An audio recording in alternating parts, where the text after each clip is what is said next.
Super 16. நான் லாவண்யா ஸ்ரீராம். இன்றைய காலை நேரத்தில் அறிய வேண்டிய அத்தனை செய்திகளையும் 60 வினாடி தொகுப்பாக வழங்கும் விறுவிறுப்பான செய்திகளின் அணிவகுப்பு. அந்த வகையில் முதலாவதாக 140 கோடி மக்களின் நம்பிக்கையே தனது பாதுகாப்பு கவசம் என பிரதமர் நரேந்திர மோடி நாடாளுமன்றத்தில் தெரிவித்துள்ளார். இந்தியா உற்பத்தி மையமாக மாறிக்கொண்டிருப்பதை உலக நாடுகள் பார்த்து வருவதாக பிரதமர் நரேந்திர மோடி தெரிவித்தார். மக்களவையில் குடியரசுத் தலைவர் உரைக்கு நன்றி தெரிவிக்கும் தீர்மானத்தின் மீதான விவாதங்களுக்கு பதிலளித்து பேசிய பிரதமர் மோடி தொலைநோக்கு சிந்தனையுடன் குடியரசுத் தலைவர் உரையை வழங்கியுள்ளதாகவும் அவரது உரை நாட்டிற்கே வழிகாட்டும் வகையில் உள்ளதாகவும் குறிப்பிட்டார். உலகளவில் கொரோனா தடுப்பூசி போட்ட நாடுகளில் இந்தியா முதலிடத்தில் இருப்பதாக தெரிவித்த அவர் பெருந்தொற்று உள்ளிட்ட அனைத்தையும் தாண்டி இந்தியா முன்னேறி வருவதாக பெருமிதம் தெரிவித்தார்.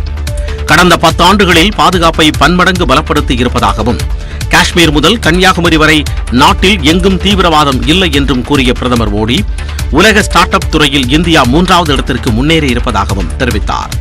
பொருளாதாரம் வளர்ச்சியடைந்து வருவதாகவும் கூறிய அவர் டிஜிட்டல் முறையில் பல லட்சம் கோடி ரூபாய் பரிமாற்றம் நடைபெற்று வருவதாகவும் தெரிவித்தார். டிஜிட்டல் இந்தியாவை சர்வதேச நாடுகள் வியப்புடன் பார்ப்பதாகவும் உலகின் 5வது பெரிய பொருளாதார நாடாக இந்தியா உருவெடுத்துள்ளதாகவும் பிரதமர் மோடி தெரிவித்தார்.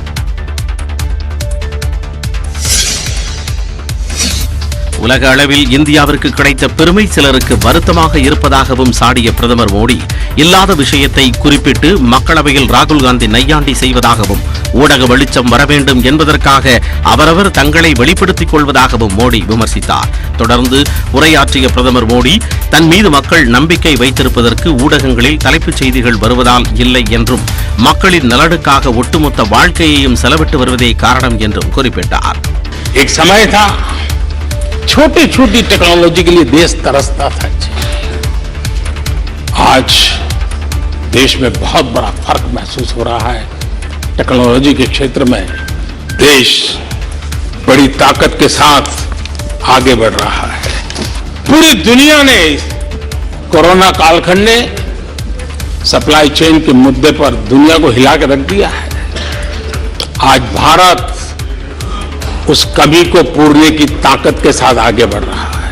இந்நிலையில் அதானி விவகாரத்தில் மோடி மௌனம் காப்பதாக கூறி முழக்கமிட்ட காங்கிரஸ் கட்சியினர் அவையில் இருந்து வெளிநடப்பு செய்தனர்.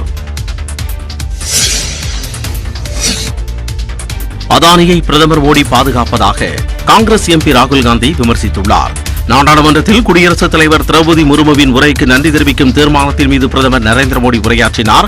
இதுகுறித்து கருத்து தெரிவித்துள்ள காங்கிரஸ் எம்பி ராகுல் காந்தி அதானி குழும விசாரணை குறித்து பிரதமர் மோடி ஏன் பேசவில்லை என்று கேள்வி எழுப்பியுள்ளார். நாடாளுமன்றத்தில் பிரதமர் மோடியின் பதிலுரை அதிருப்தி அளிப்பதாக கூறியுள்ள ராகுல் காந்தி அதானிக்கும் மோடிக்கும் என்ன தொடர்பு என தான் கேட்ட சிறிய வினாவுக்கு கூட அவர் பதிலளிக்கவில்லை என நாடாளுமன்ற வளாகத்தில் அளித்த பேட்டியில் தெரிவித்தார்.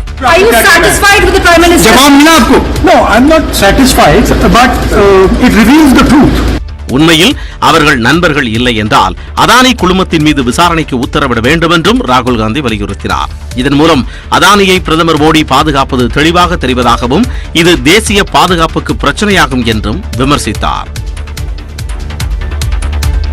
ஈரோடு கிழக்கு தொகுதியில் ஓபிஎஸ் அணி வேட்பாளர் செந்தில் முருகனின் வேட்புமனு நிராகரிக்கப்பட்டது.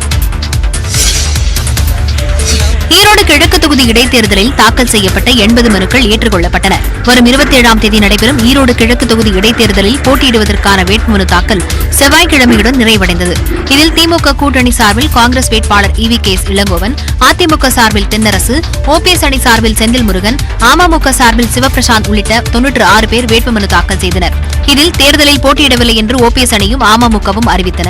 இந்நிலையில் வேட்புமனுக்கள் மீதான பரிசீலனை தேர்தல் பார்வையாளர் ராஜீவ்குமார் முன்னிலையில் தேர்தல் நடத்தும் அதிகாரி சிவக்குமார் தலைமையில் புதன்கிழமை நடைபெற்றது. இதில் ஓ பன்னீர்செல்வம் தரப்பில் செந்தில் முருகன் தாக்கல் செய்த 2 மனுக்களும் A மற்றும் B படிவம் இணைக்கப்படாததால் நிராகரிக்கப்பட்டன. சுயேட்சைகளின் மனுக்களையும் சேர்த்து ஒட்டுமொத்தமாக 16 மனுக்கள் தள்ளுபடி செய்யப்பட்டன. அதிமுக, காங்கிரஸ், நாம் தமிழர், அமமுக, தேமுதிக உள்ளிட்ட வேட்பாளர்களின் 80 மனுக்கள் ஏற்றுக்கொள்ளப்பட்டன. வேட்புமனுக்களை திரும்பப் பெற வெள்ளிக்கிழமை கடைசி நாளாகும். அன்றைய தினம் மாலை இறுதி வேட்பாளர் பட்டியல் வெளியாக உள்ளது. ஈரோடு கிழக்கு தொகுதி இடைத்தேர்தலில் வேட்புமனுக்கள் மீதான பரிசீலனை முடிவடைந்த நிலையில் அரசியல் கட்சியினர் தீவிர வாக்கு சேகரிப்பில் ஈடுபட்டுள்ளனர். வாக்காளர்களை கவரும் வகையில் அரசியல் தலைவர்கள் நூதன பிரச்சாரத்தை மேற்கொண்டு வருகின்றனர். திமுக வேட்பாளர் EVKS இளங்கோவனை ஆதரித்து ஈரோடு கிழக்கு தொகுதிக்கு உட்பட்ட முனிசிபல் காலனி பகுதியில் அமைச்சர் செஞ்சி மஸ்தான் வீதி வீதியாக சென்று வாக்கு சேகரித்தார்.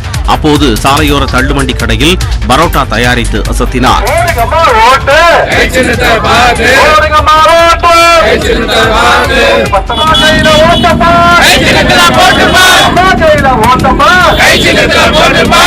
இதேபோல் ஈரோடு கிழக்கு தொகுதி அதிமுக வேட்பாளர் தென்னரசுக்கு ஆதரவாக முன்னாள் அமைச்சர் RP உதயகுமார் வீடு வீடாக சென்று பரப்புரையில் ஈடுபட்டார். கச்சேரி வீதி பகுதியில் வாக்கு சேகரிப்பில் ஈடுபட்ட அவர் அங்குள்ள தேநீர் கடையில் டீ தயாரித்து கொடுத்தும் இஸ்திரி கடையில் துணிகளை அயன் செய்து கொடுத்தும் வாக்கு சேகரிப்பில் ஈடுபட்டார்.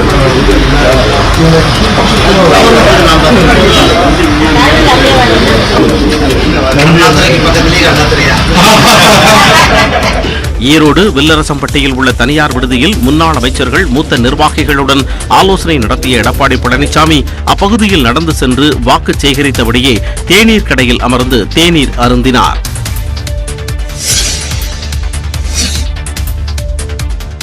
ஈரோடு கிழக்கு தொகுதி இடைத்தேர்தலில் கூட்டணி கட்சி வேட்பாளர்களை ஆதரித்து முதலமைச்சர் மு க ஸ்டாலின் 2 நாட்கள் பிரச்சாரம் செய்ய உள்ளார். இதன்படி காங்கிரஸ் வேட்பாளர் EVKS இளங்கோவனை ஆதரித்து முதலமைச்சர் மு க ஸ்டாலின் வரும் 24ஆம் தேதி பிரச்சாரம் மேற்கொள்கிறார். மேலும் 25ஆம் தேதி நடைபெறும் பொதுக்கூட்டத்திலும் முதலமைச்சர் கலந்து கொள்வார் என்று அறிவிக்கப்பட்டுள்ளது.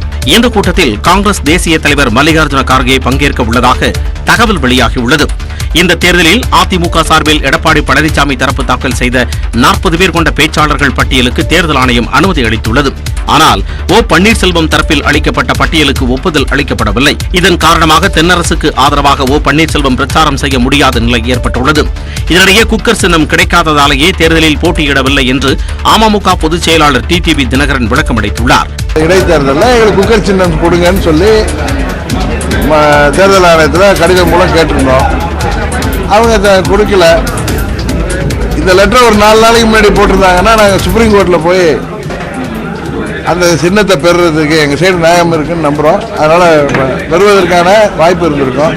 பாஜகவுக்கு இணக்கமாக செயல்படும் நோக்கம் எதுவும் இல்லை என்றும் TTV தினகரன் விளக்கம் அளித்தார்.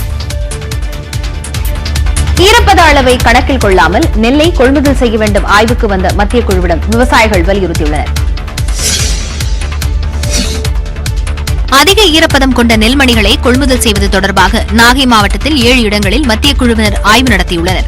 பருவம் தவறி பெய்த மழையால் டெல்டா மாவட்டங்களில் 1,27,700 ஹெக்டேர் அளவில் சம்பா தாளடி பயிர்கள் கடுமையாக பாதிக்கப்பட்டுள்ளன.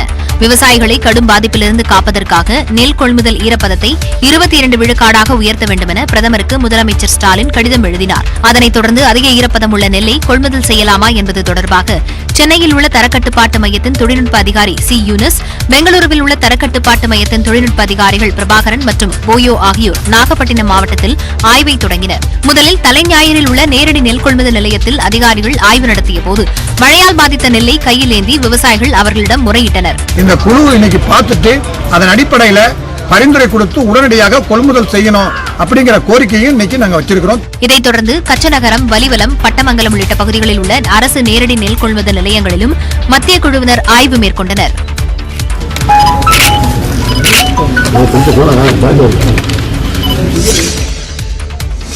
மயிலாடுதுறை மாவட்டத்தில் நெல்மணிகளின் ஈரப்பதம் குறித்து மத்திய குழுவினர் ஆய்வு மேற்கொண்டு சீலிடப்பட்ட கவரில் அவற்றின் மாதிரிகளை எடுத்துச் சென்றனர். நாகப்பட்டினம், மயிலாடுதுறை உள்ளிட்ட டெல்டா மாவட்டங்களில் பெய்த பருவம் தவறிய தொடர் மழையால் 1,27,000 ஹெக்டேரில் பயிரிடப்பட்டிருந்த சம்பா தாளடி பயிர்கள் நீரில் சாய்ந்து சேதமாகின. இதுகுறித்து ஆய்வு மேற்கொள்ள மத்திய குழுவினர் டெல்டா மாவட்டங்களுக்கு வந்தனர். மயிலாடுதுறை மாவட்டத்தில் முதற்கட்டமாக குத்தாலம் தாலுகாவில் உள்ள மங்கைநல்லூர் நேரடி நெல் கொள்முதல் நிலையத்தில் ஆய்வு செய்தனர். அதில் நெல்மணிகளின் ஈரப்பதம் குறித்து ஆய்வு மேற்கொண்டு சீலிடப்பட்ட கவரில் அவற்றின் மாதிரிகளை எடுத்துக் கொண்டனர். அப்போது நெல்லின் ஈரப்பதத்தை கருத்தில் கொள்ளாமல் கொள்முதல் செய்ய விவசாயிகள் கோரிக்கை வைத்தனர். தரமான நெல்லுக்கு தரமான விலை, இது போன்ற விளைஞ்ச நெல் எடுத்து வச்சுட்டு என்ன காய வச்சு கொடு, தூத்தி கொடு அப்படின்லாம் சொல்றது பெரிய தப்புங்க. எங்களை இன்னும் ஏமாத்திக்கிட்டு இருக்காங்க. 2002 மட்டும் அந்த விளைஞ்ச நெல்லை அப்படியே எடுத்து எங்களை கவுந்து பண்ணாங்க. அது போலதாங்க இப்பவும் செய்யணும். நெல் மாதிரியானது மீண்டும் இந்திய உணவுக் கழக தர கட்டுப்பாட்டு அலுவலகத்தில் பரிசோதனை செய்யப்பட்டு பின்னர் மத்திய அரசுக்கு அறிக்கை அனுப்பப்படும் என்று மத்திய குழுவினர் தெரிவித்தனர். தொடர்ந்து 6ஆம் முறையாக ரெப்போ வட்டி விகிதத்தை ரிசர்வ் வங்கி உயர்த்தியுள்ளது.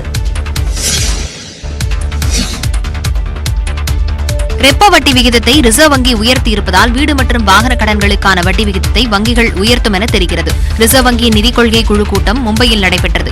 இதனைத் தொடர்ந்து செய்தியாளர்களிடம் பேசிய ரிசர்வ் வங்கி ஆளுநர் சக்திகாந்த தாஸ், வங்கிகளுக்கு ரிசர்வ் வங்கி வழங்கும் கடனுக்கான வட்டி விகிதத்தை 25 அடிப்படை புள்ளிகள் உயர்த்தி 6.50% அதிகரிக்க முடிவு செய்யப்பட்டிருப்பதாக தெரிவித்தார். The MPC decided by a majority of 4 members out of 6 to increase the policy repo rate by 25 basis points to 6.5% with immediate effect. பணவீக்கத்தை கட்டுப்படுத்தும் வகையில் இந்த நடவடிக்கை எடுக்கப்பட்டுள்ளது. கடந்த ஆண்டு ஏப்ரல் மாதம் முதல் 7வது முறையாக ரெப்போ வட்டி விகிதத்தை ரிசர்வ் வங்கி உயர்த்தியுள்ளது. இதன்படி கடந்த ஆண்டு மே மாத தொடக்கத்தில் 4% இருந்த வட்டி விகிதம் தற்போது 2.5% உயர்ந்து 6.5% உயர்ந்துள்ளது.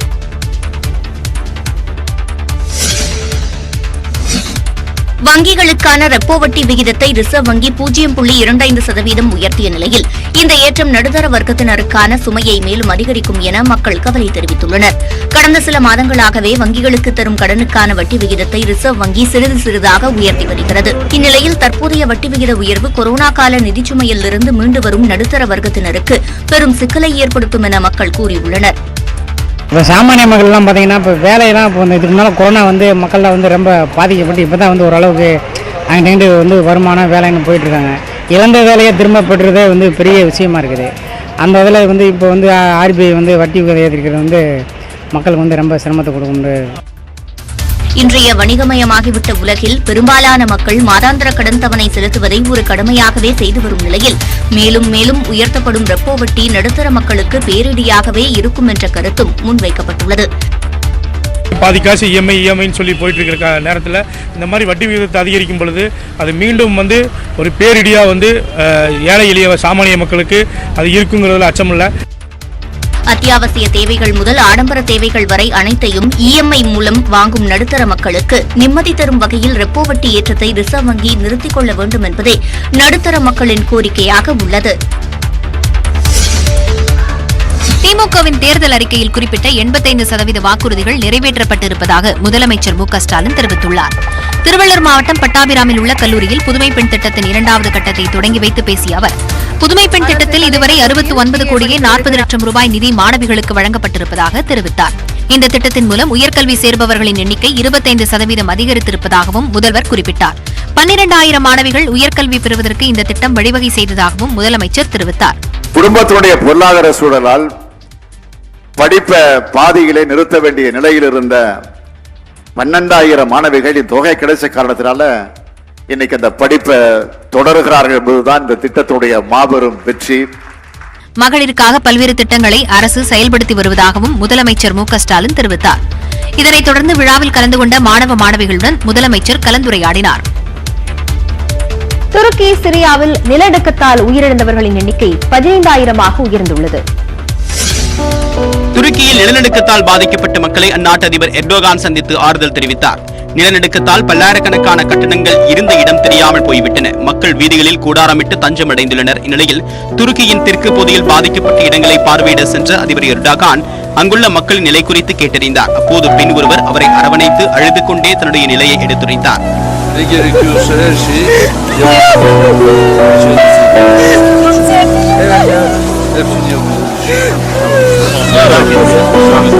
துருக்கி இஸ்தான்புல்லில் இன்ஃபே ஹஃபீமா என்ற 2 வயது குழந்தை மற்றும் 5 வயது சிறுமி செராப் இலா ஆகியோர் 40 மணி நேரத்திற்கு பிறகு பாதுகாப்பாக மீட்கப்பட்டுள்ளனர். இதேபோன்று 20 வயது மதிக்கத்தக்க நபரையும் மீட்புக் குழுவினர் பாதுகாப்பாக மீட்டனர்.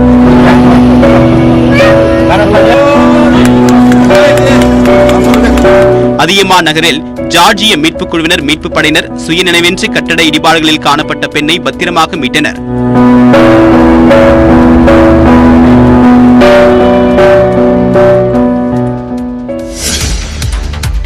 சிரியாவில் 7 வயது சிறுமி கட்டட இடிபாடுகளுக்கு அடியில் தனது சகோதரனை பாதுகாத்து வைத்திருந்த காட்சி பாசத்தின் வலிமையை வெளிப்படுத்தும் விதமாக இருந்தது. துருக்கி மற்றும் சிரியாவில் அடுத்தடுத்து ஏற்பட்ட நிலநடுக்கங்களால் ஆயிரக்கணக்கான கட்டடங்கள் நொறுங்கி கான்கிரீட் குவியல்களாக காட்சியளிக்கின்றன. இவற்றில் சிக்கியுள்ளவர்களை தேடும் பணி தொடர்ந்து நீடித்து வரும் நிலையில் சிரியாவில் இடிபாடுகளுக்குள் சிறுமி தனது தம்பியுடன் சிக்கியிருந்த காட்சி வெளியாகியுள்ளது. இடிபாடுகளில் இருந்து மீட்பதற்காக காத்திருக்கும் சிறுமி தனது சகோதரனை பாதுகாப்பதற்காக அவனது தலையில் கையை வைத்திருந்தது காண்போரை கண்கலங்க வைத்தது.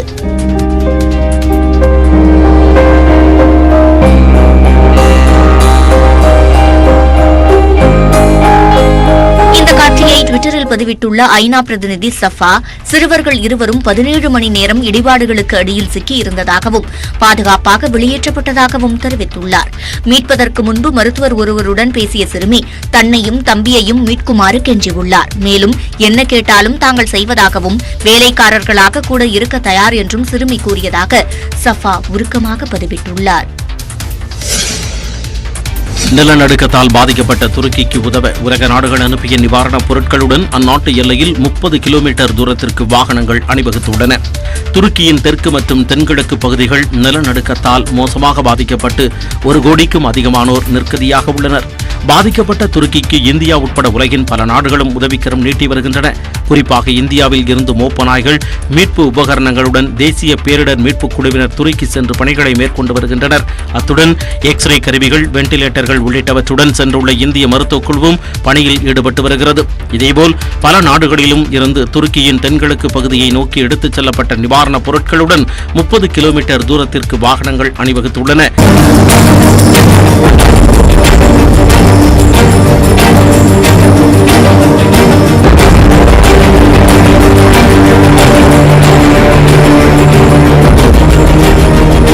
மோசமான வானிலை மற்றும் உடைந்து விழுந்துள்ள சாலைகள் என அடுத்தடுத்த சிக்கல்கள் தொடர்வதால் நிவாரணப் பொருட்களை கொண்டு சேர்ப்பதில் சிக்கல் நீடிக்கிறது. துருக்கியில் ஏற்பட்ட நிலநடுக்கத்தில் இந்தியர் ஒருவர் காணாமல் போனதாக மத்திய வெளியுறவுத்துறை தெரிவித்துள்ளது. கடந்த திங்கட்கிழமை துருக்கியில் ஏற்பட்ட நிலநடுக்கத்தால் கட்டடங்கள் தரைமட்டமாகின. ஆயிரக்கணக்கானோர் உயிரிழந்தனர். இந்த நிலையில் பெங்களூருவில் உள்ள நிறுவனத்தில் வேலை செய்து வரும் நபர் பணி நிமித்தமாக துருக்கி சென்ற நிலையில் அவரை காணவில்லை என இந்திய வெளியுறவுத்துறை அமைச்சகம் கூறியுள்ளது. அவரது குடும்பத்தினருடன் தொடர்ந்து தொடர்பில் இருப்பதாகவும் மத்திய அரசு தெரிவித்துள்ளது. துருக்கியில் சுமார் 3000 இந்தியர்கள் உள்ள நிலையில் 10 பேர் பல்வேறு இடங்களில் சிக்கியுள்ளதாகவும் எனினும் அவர்கள் பாதுகாப்பாக இருப்பதாகவும் மத்திய அரசு கூறியுள்ளது. இந்தியாவிலும் நிலநடுக்கம் ஏற்பட வாய்ப்பிருப்பதாக நிபுணர் ஒருவர் எச்சரித்துள்ளார். இந்தியாவில் விரைவில் சக்தி வாய்ந்த நிலநடுக்கம் ஏற்படும் என துருக்கி நிலநடுக்கத்தை கணித்த ஆராய்ச்சியாளர் தெரிவித்துள்ளார். துருக்கி சிரியாவில் கடந்த சில நாட்களுக்கு முன்பு ஏற்பட்ட பயங்கர நிலநடுக்கத்தால் இதுவரை பல்லாயிரம் பேர் உயிரிழந்துள்ளனர்.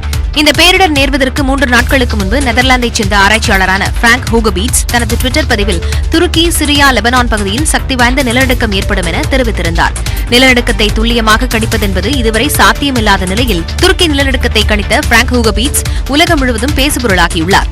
இந்நிலையில் இவர் முன்னதாக வெளியிட்ட வீடியோ ஒன்றில் விரைவில் இந்தியாவில் நிலநடுக்கம் ஏற்பட வாய்ப்பிருப்பதாக தெரிவித்துள்ளார். ஆப்கானிஸ்தானில் தொடங்கும் அந்த நிலநடுக்கம் பாகிஸ்தான் மற்றும் இந்தியாவை கடந்து இந்திய பெருங்கடல் வரை உணரப்படும் எனவும் குறிப்பிட்டுள்ளார். இருப்பினும் வளிமண்டலத்தில் ஏற்படும் மாற்றங்களை வைத்து வெளியிடப்படும் இந்த கணிப்பு தற்காலிகமானதுதான் என்றும் மிகப்பெரிய நிலநடுக்கங்கள் ஏற்படுவதை உறுதியாக சொல்ல முடியாது எனவும் அவர் விளக்கமளித்துள்ளார். அவரது இந்த வீடியோ தற்போது சமூக வலைதளங்களில் அதிக அளவில் பகிரப்பட்டு வருகிறது.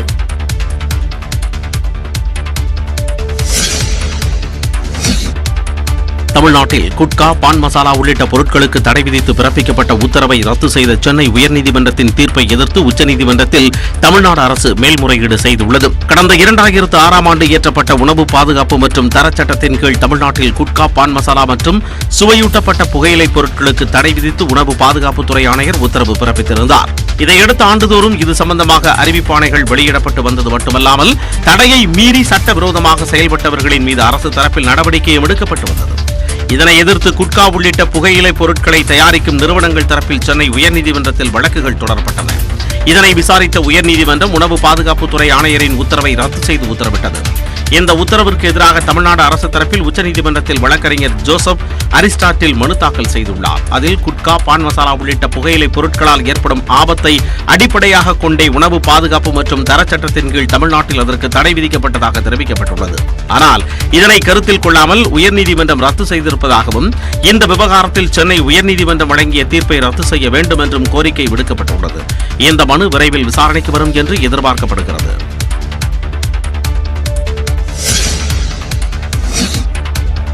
தருமபுரி மாவட்டத்தில் 500 ஆடுகளை பலியிட்டு ஆண்கள் மட்டுமே பங்கேற்ற வினோத திருவிழா நடைபெற்றது. தருமபுரி மாவட்டம் அரூரில் ஒரு குறிப்பிட்ட சமூகத்தைச் சேர்ந்த 2000 குடும்பத்தினர் ஆண்டுதோறும் தேவாதியம்மன் கோவிலில் சிறப்பு வழிபாடு நடத்துவது வழக்கம். 3 தலைமுறைகளாக நடைபெறும் இந்த விழாவில் ஆண்கள் மட்டுமே கலந்து கொண்டு கோவிலில் ஆடு வெட்டி விருந்து சமைத்து கோவிலிலேயே சாப்பிடுவது வழக்கம். இந்த ஆண்டுக்கான விழா புதன்கிழமை நடைபெற்றது. தொழில் விருத்தியடையவும் வியாபாரம் பெருகவும் வேண்டி பச்சை பந்தல் போட்டு கரகம் எடுத்து பூஜை செய்தனர். 500 ஆடுகள் வெட்டப்பட்டு கறி சமைத்து விருந்து நடைபெற்றது. இதில் பல்வேறு நாடுகளிலும் வசித்து வரும் அந்த சமூகத்தினர் கலந்து கொண்டனர். வெளியூரிலும் வெளி மாநிலத்திலும் வெளிநாட்டிலும் வசித்து தொழில் ரீதியாக வசித்து வந்தாலும் இந்த தேவாதியம் சாமிக்காக எங்கிருந்தாலும் அன்றைய தினம் நம் தேவாதியம் சாமிக்கு வந்து சாமியை வணங்கிவிட்டு கறியை சாப்பிட்டு விட்டு இருந்துவிட்டு வெளியில் செல்வது வழக்கமாக கொண்டிருக்கிறார்கள். இங்கு சமைக்கப்பட்ட உணவை வீட்டிற்கு எடுத்துச் செல்லக் கூடாது என்பதால் குழி தோண்டி புதைத்தனர். பேனா நினைவு சின்னத்திற்கு எதிராக மீனவர்கள் உச்சநீதிமன்றத்தை நாடியுள்ளனர். மறைந்த முன்னாள் முதலமைச்சர் கருணாநிதிக்கு மெரினா கடலில் பேனா நினைவு சின்னம் அமைக்கக்கூடிய திட்டத்திற்கு தடை விதிக்க கோரி உச்சநீதிமன்றத்தில் மனு தாக்கல் செய்யப்பட்டுள்ளது. முன்னாள் முதலமைச்சர் கருணாநிதிக்கு சென்னை மெரினா அருகே கடல் பகுதியில் பேனா நினைவு சின்னம் அமைக்க தமிழ்நாடு அரசு திட்டமிட்டுள்ளது. இது தொடர்பாக கருத்து கேட்பு கூட்டம் நடைபெற்ற நிலையில் கடலில் நினைவு சின்னம் அமைக்க எதிர்ப்பு தெரிவித்து உச்சநீதிமன்றத்தில் மீனவர்கள் மனு தாக்கல் செய்துள்ளனர். நல்லதம்பி, தங்கம், மோகன் ஆகியோர் தாக்கல் செய்திருக்கூடிய இந்த மனுவில் மெரினா கடற்கரையை அரசியல்வாதிகள் கல்லறை தோட்டமாக மாற்றி வருவதாக கூறப்பட்டுள்ளது. மெரினா கடலில் பேனா நினைவு சின்னம் அமைப்பதால் சுற்றுச்சூழல் பாதிக்கப்படக்கூடிய அபாயம் உள்ளதால் வேறு இடத்தில் நினைவு சின்னம் அமைக்க உத்தரவிட வேண்டும் என்றும் கோரப்பட்டுள்ளது. மெரினா பீச் என்பது இயற்கை தமிழ்நாடுக்கு கொடுத்த ஒரு பொக்கிஷம். அரசியல் கட்சி வேறுபாடின்றி எல்லா அரசியல் கட்சி தலைவர்களும் மெரினா பீச்சை ஒரு கல்லறை தோட்டமாக மாற்றிக் கொண்டு வருவது மிக மிக வருத்தத்துக்குரியது. இந்த மனு விரைவில் விசாரணைக்கு வரும் என்றும் எதிர்பார்க்கப்படுகிறது. கடலூரில் குடும்ப தகராறில் 2 குழந்தைகள் உட்பட குடும்பத்தினர் 4 பேரை தீ வைத்துக் கொன்றவர் தீயில் சிக்கி படுகாயமடைந்த நிலையில் உயிரிழந்தார்.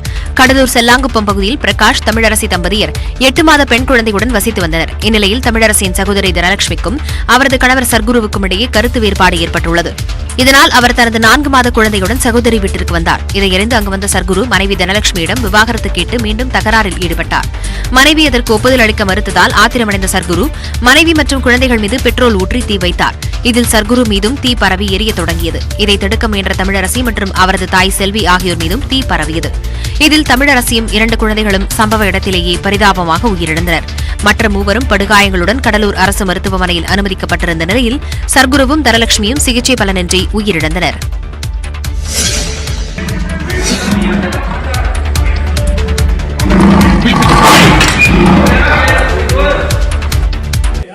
உத்தரப்பிரதேசத்தில் நீதிமன்ற வளாகத்திற்குள் புகுந்த சிறுத்தை 4 மணி நேர போராட்டத்திற்கு பின் பிடிக்கப்பட்டது. காசியாபாத்தில் உள்ள நீதிமன்றத்திற்குள் நேற்று மாலை 4 மணிக்கு திடீரென சிறுத்தை ஒன்று புகுந்தது. முதல் மாடிக்கு சென்ற அந்த சிறுத்தை கண்ணில் பட்டவர்களை எல்லாம் தாக்கத் தொடங்கியது. மிகுந்த அச்சமடைந்த வழக்கறிஞர்களும் நீதிமன்ற ஊழியர்களும் அறைக்குள் புகுந்து பூட்டிக் கொண்டனர். சிறுத்தை தாக்கியதில் நீதிமன்ற வளாகத்தில் செருப்பு தைத்துக் கொண்டிருந்த நபர், காவலர் மற்றும் வழக்கறிஞர் உட்பட 15 பேர் காயமடைந்தனர். நீதிமன்றத்திற்குள் சிறுத்தை புகுந்த தகவல் அறிந்து வந்த வனத்துறையினர் 4 மணி நேர போராட்டத்திற்கு பின் அதை மயக்க ஊசி செலுத்தி பிடித்தனர். பீகாரில் ஓடும் ரயிலில் தீ விபத்து ஏற்பட்டது. அபாயச்சங்கிலியை இழுத்து ரயிலை நிறுத்திய பயணிகள் அதிர்ஷ்டவசமாக உயிர் தப்பினர். அசாம் மாநிலம் திப்ருகரிலிருந்து பீகாரில் லால்கர் நோக்கி அவத் அசாம் விரைவு ரயில் சென்று கொண்டிருந்தது. நேற்று மாலை முசாபர்பூர் அருகே சென்று கொண்டிருந்த போது ரயிலின் B2 பெட்டியில் இருந்த ஏசியிலிருந்து புகை வந்துள்ளது. புகை அதிகரித்ததால் அதிர்ச்சியடைந்த பயணிகள் அபாயச்சங்கிலியை பிடித்து இழுத்தனர். ராம்தயால் நிறுத்தம் அருகே ரயில் நிறுத்தப்பட்டதும் பயணிகள் ரயிலிலிருந்து குதித்து தப்பி ஓடினர்.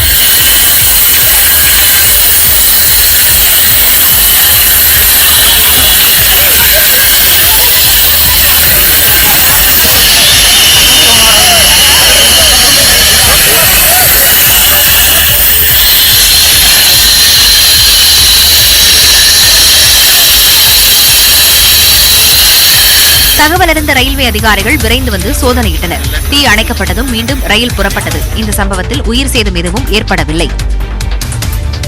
காதலர் தினமான பிப்ரவரி 14ஆம் தேதியை பசு அரவணைப்பு நாளாக கொண்டாடுமாறு மத்திய விலங்குகள் நல வாரியம் கேட்டுக் கொண்டுள்ளது. பிப்ரவரி 14ஆம் தேதி பசு அரவணைப்பு நாளாக கொண்டாடுமாறு பசுமாடுகளை வளர்ப்பவர்களுக்கு மத்திய அரசு கோரிக்கை விடுத்துள்ளது. உலகம் முழுவதும் பிப்ரவரி 14ஆம் தேதி காதலர் தினமாக கொண்டாடப்படும் நிலையில் அதை பசு அரவணைப்பு நாளாக மாற்றி மத்திய விலங்குகள் நல வாரியம் அறிக்கை வெளியிட்டுள்ளது. அதில் மேற்கத்திய நாடு கலாச்சாரத்தால் வேதகால பண்பாடு அடைந்து வருவதாகவும் நமது கலாச்சாரமும் பண்பாடும் மறக்கடிக்கப்பட்டு விட்டதாகவும் தெரிவிக்கப்பட்டுள்ளது. பசுமாடுகள்தான் இந்திய கலாச்சாரம் மற்றும் கிராமப்புற பொருளாதாரத்தின் முதுகெலும்பு என்றும் பசு நம்மை வாழ வைக்கும் நம் வளத்தை குறிக்கும் என்றும் கூறப்பட்டுள்ளது. மனித சமூகத்திற்கு தாய் போல பசு செயல்படுவதாகவும் அவற்றை அரவணைப்பது மன ரீதியான வளத்தை அதிகரிக்கும் என்றும் அறிக்கையில் தெரிவிக்கப்பட்டுள்ளது. இதனால் தனிநபர்கள் மற்றும் சமூகத்தில் மகிழ்ச்சி உண்டாகும் என்று கூறப்பட்டிருப்பதோடு பசு மீது நேசம் கொண்டவர்கள் பிப்ரவரி 14ஆம் தேதியை பசுக்களை அரவணைக்கும் நாளாக கொண்டாட வேண்டும் என்றும் கோரிக்கை விடுக்கப்பட்டுள்ளது.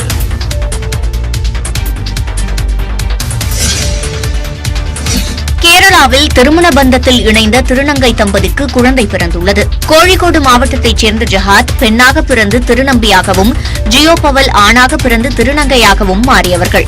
இவர்கள் இருவரும் கடந்த 3 ஆண்டுகளாக சேர்ந்து வாழ்ந்து வரும் நிலையில் ஜஹாத் கர்ப்பமடைந்திருப்பதாக கடந்த சில நாட்களுக்கு முன்பு தெரிவித்திருந்தனர். 8 மாத கர்ப்பமாக இருக்கும் ஜஹாத் வரும் மார்ச் மாதத்தில் குழந்தை பெற்றெடுப்பார் என மருத்துவர்கள் தெரிவித்திருந்த நிலையில் செவ்வாய்க்கிழமை இரவு ஜஹாத்துக்கு திடீரென பிரசவ வலி ஏற்பட்டுள்ளது. உடனடியாக கோழிக்கோடு மருத்துவக் கல்லூரி மருத்துவமனையில் அனுமதிக்கப்பட்ட அவருக்கு குழந்தை பிறந்தது. இதை இன்ஸ்டாகிராமில் பதிவிட்டுள்ள ஜியா பவல் குழந்தை ஆரோக்கியமாக இருப்பதாகவும், இருந்தாலும் குழந்தையின் பாலினம் குறித்து வெளியிட விரும்பவில்லை என்றும் தெரிவித்துள்ளார். இருப்பினும் தங்களுடைய இருவரது கனவு நிறைவேறியிருப்பதாகவும் அவர் பதிவிட்டுள்ளார்.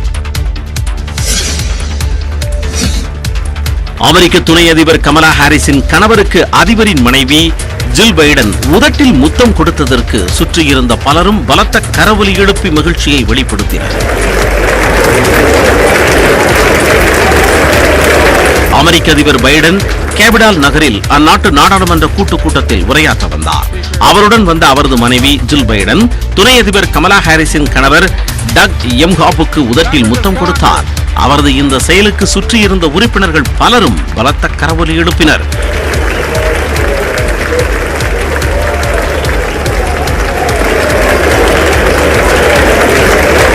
இந்த காட்சி சமூக வலைதளங்களில் பரவியுள்ள நிலையில் ஒவ்வொருவரும் ஒரு கருத்தை பதிவிட்டு வருவதோடு சிலர் கடும் விமர்சனங்களையும் முன்வைத்து வருகின்றனர்.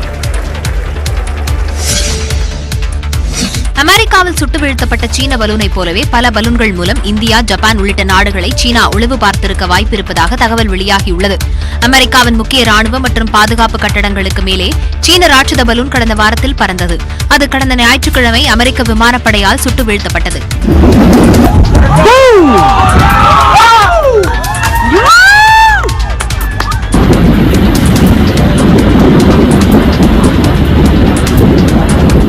அட்லாண்டிக் கடலில் சுட்டு வீழ்த்தப்பட்ட பலூனின் மிதக்கும் பகுதிகள் மட்டுமே மீட்கப்பட்ட நிலையில் அதன் புகைப்படங்களை அமெரிக்கா வெளியிட்டுள்ளது. மேலும் அதில் பலூனின் உள்ளே இருந்த சாதனங்களை ஆழ்கடல் நீர்மூழ்கி வீரர்கள் தொடர்ந்து தேடி வருகின்றனர். அங்குலம் அங்குலமாக தேடி வரும் நீர்மூழ்கி வீரர்கள் சீன பலூனில் இருந்த கருவிகள் ஒரு ஜெட் விமானம் அளவுக்கு இருக்கலாம் என்று தெரிவித்துள்ளனர். இந்நிலையில் பல ஆண்டுகளாக ஜப்பான், இந்தியா, வியட்நாம், தைவான் நாடுகளை சீனா தனது பலூன் மூலம் உளவு பார்த்திருக்க வாய்ப்பிருப்பதாக அமெரிக்க வெளியுறவு துணை அமைச்சர் வெண்டி ஷெர்மன் பரபரப்பு குற்றச்சாட்டுகளை முன்வைத்துள்ளார். சென்னையில் ஆபரண தங்கத்தின் விலை மீண்டும் 43,000 கடந்துள்ளதால் இல்லத்தரசிகள் அதிர்ச்சியடைந்துள்ளனர். சர்வதேச பொருளாதார நிலவரத்திற்கு ஏற்ப இந்தியாவில் தங்கத்தின் விலை உயர்ந்தும் குறைந்தும் விற்பனையாகி வருகிறது. பிப்ரவரி 1ஆம் தேதி தாக்கல் செய்யப்பட்ட மத்திய பட்ஜெட்டில் தங்கம் மற்றும் வெள்ளி மீதான வரி அதிகரிக்கப்பட்டதால் அவற்றின் விலை ஏறுமுகமாக இருந்தது.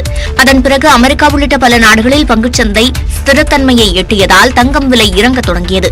ஆனாலும் இந்த வாரம் தொடங்கியதிலிருந்து தங்கம் விலை மளமளவென அதிகரித்து வருகிறது.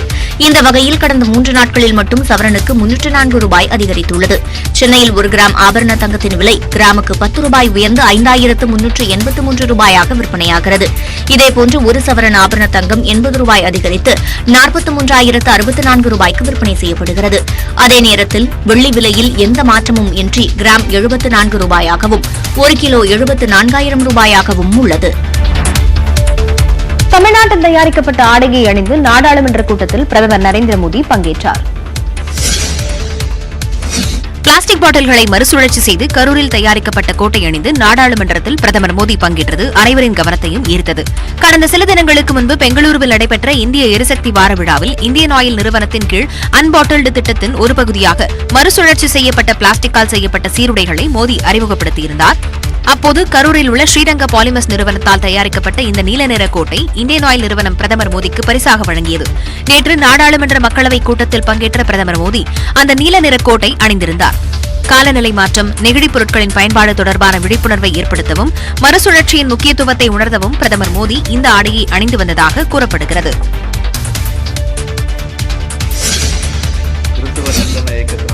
பன்முகத்தன்மைதான் நாட்டு மக்களின் பண்பை காக்கும் என்று முதலமைச்சர் மு.க.ஸ்டாலின் தெரிவித்துள்ளார். பெந்தகோஸ்தே திருச்சபைகளின் 4வது தேசிய மாநாடு மதுரையில் நடைபெற்றது. இதில் காணொலி காட்சி வாயிலாக கலந்து கொண்டு முதலமைச்சர் ஸ்டாலின் உரையாற்றினார். அப்போது பேசிய முதலமைச்சர் மற்றவர்கள் மீது அன்பை செலுத்துங்கள் என்று இயேசு பெருமான் கூறியதை உலக மக்கள் அனைவரும் பின்பற்ற வேண்டும் என்று அறிவுறுத்தினார். மனிதர்கள் அனைவரும் சமம் என்பதுதான் சமத்துவம். யாரையும் வேற்றுமையாக பார்க்காதே என்பதுதான் சகோதரத்துவம். அனைவருடனும் சேர்ந்து வாழ் என்பதுதான் ஒற்றுமை. ஏழைகள் மீது கருணை காட்டு என்பதுதான் இரக்கம். அநீதிக்கு எதிராக குரல் கொடு என்பதுதான் நீதி. இதைத்தான் கிறிஸ்துவம் சொல்லுகிறது. இத்தகைய குணங்கள் ஒவ்வொரு மனிதருக்கும் இருந்தால் அதுதான் சமத்துவ நாடாக அமையும். குடியரசு தினத்தன்று குடியரசுத் தலைவர் திரௌபதி முர்மு ஆற்றிய உரையை குறிப்பிட்டு பேசிய முதலமைச்சர் அரசியலமைப்பு சட்டம்தான் நமது குடியரசை தொடர்ந்து வழிநடத்துகிறது என்றும் தெரிவித்தார். பட்டியலின மக்களின் நலனுக்காக கடந்த ஆண்டு 13 திட்டங்களின் கீழ் ஒதுக்கப்பட்ட நிதியை திமுக அரசு பயன்படுத்தாமல் இருப்பது ஏன் என பாஜக மாநில தலைவர் அண்ணாமலை கேள்வி எழுப்பியுள்ளார். அவர் வெளியிட்டுள்ள டுவிட்டர் பதிவில் திமுக எம்பி கனிமொழி தனது நாடாளுமன்ற உரையில் உண்மைக்கு புறம்பான தகவல்களை பேசியுள்ளதாக குறிப்பிட்டுள்ளார். திமுகவின் சமூக நீதி கொள்கைகளை பற்றி கனிமொழி பேசியதாகவும், ஆனால் தமிழ்நாட்டில் நிலைமை அதற்கு நேர்மாறாக உள்ளதாகவும் தெரிவித்துள்ளார். தமிழ்நாட்டிற்கான ரயில்வே திட்டங்களுக்கு அதிக நிதி ஒதுக்காதது குறித்து கனிமொழி பேசியதற்கு பதிலளித்த அண்ணாமலை, மத்தியில் காங்கிரஸ் திமுக ஆட்சியில் இருந்தபோது ஒதுக்கப்பட்ட சராசரி நிதியை விட 7 மடங்கு அதிகமாக தற்போது நிதி ஒதுக்கப்பட்டுள்ளதாக கூறியுள்ளார். இளைஞர்களுக்கான வேலைவாய்ப்புகள் குறித்து திமுக அளித்த தேர்தல் வாக்குறுதி நிறைவேற்றப்படாத அதே நேரத்தில் பிரதமர் மோடி 10 லட்சம் பேருக்கு வேலைவாய்ப்பை உறுதி செய்துள்ளதாகவும் அவர் குறிப்பிட்டுள்ளார். ஆன்லைன் சூதாட்ட தடை சட்டத்தை தமிழ்நாடு ஆளுநர் கிடப்பில் போட்டிருப்பது குறித்து கருத்து கூற முடியாது என்று நாடாளுமன்றத்தில் மத்திய அரசு பதிலளித்துள்ளது. மக்களவையில் ஆன்லைன் சூதாட்டம் குறித்து கேள்வி எழுப்பிய திமுக எம்பி தமிழச்சி தங்கபாண்டியன், ஆன்லைன் சூதாட்ட தடை சட்டத்திற்கு ஆளுநர் அனுமதி வழங்காத நிலையில் தமிழ்நாட்டில் இதுவரை 40 பேர் உயிரிழந்ததாக தெரிவித்தார். Sir, the Tamil Nadu Prohibition, Online Gambling and Regulation of Online Games Bill 2022 stays with the present Governor, Honorable Thiru R.N. Ravi, awaiting assent. இதற்கு பதிலளித்த மத்திய தகவல் தொழில்நுட்பத்துறை அமைச்சர் அஸ்வினி வைஷ்ணவ், குறிப்பிட்ட மாநிலத்தில் நடக்கும் சம்பவங்களுக்கு மக்களவை பதிலளிக்க முடியாது என தெரிவித்தார். 19 states and UTs have passed their own laws.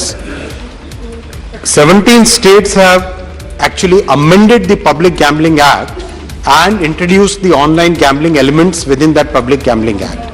If there is something which is happening in a particular state, I don't think this house should be commenting on that. அனைத்து மாநிலங்களும் முன்வந்தால் நாடு தழுவிய மசோதாவை கொண்டு வருவது குறித்து மத்திய அரசு பரிசீலிக்கும் என்றும் அமைச்சர் உறுதியளித்தார். ராமேஸ்வரம் அருகே கடலில் வீசப்பட்ட பல கோடி ரூபாய் கடத்தல் தங்கத்தை கடலோர காவல்படையினர் நீர்மூழ்கி வீரர்களின் உதவியுடன் தேடி வருகின்றனர். ராமநாதபுரம் மாவட்டம் மண்டபம் கடற்பகுதியில் இலங்கையிலிருந்து பல கோடி ரூபாய் மதிப்பிலான தங்கம் கடத்தி வரப்படுவதாக கடலோர காவல்படைக்கு தகவல் கிடைத்தது. அதன் அடிப்படையில் அவர்கள் ரோந்து பணியில் ஈடுபட்டிருந்த போது சந்தேகத்தின் பேரில் ஒரு நாட்டுப் படகை சுற்றி வளைத்தனர். அப்போது படகில் இருந்த கும்பல் தங்கம் இருந்த பார்சலை கடலில் வீசியது. உடனடியாக படகில் இருந்த 3 பேரையும் கடலோர காவல்படையினர் கைது செய்தனர்.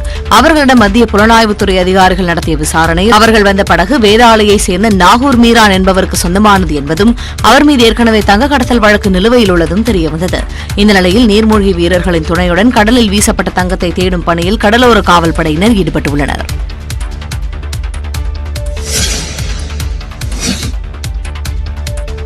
தென்காசி மாவட்டம் ஆய்க்குடி அருகே காட்டுப்பன்றி கடித்ததால் படுகாயமடைந்த இளைஞர் சிகிச்சை பலனின்றி உயிரிழந்த சம்பவம் அதிர்ச்சியை ஏற்படுத்தியிருக்கிறது. கம்பளி பகுதியைச் சேர்ந்த மணிசாமி என்பவர் ஆய்க்குடி பகுதியில் உள்ள ஒரு கடையில் பணியாற்றி வந்தார். இவர் சிறுநீர் கழிப்பதற்காக கடைக்கு அருகே உள்ள காலி இடத்திற்கு சென்றபோது அங்கிருந்த காட்டுப்பன்றி மணிசாமியை கீழே தள்ளி கழுத்து, கை, கால் உள்ளிட்ட பகுதிகளில் கடித்து குதறியுள்ளது.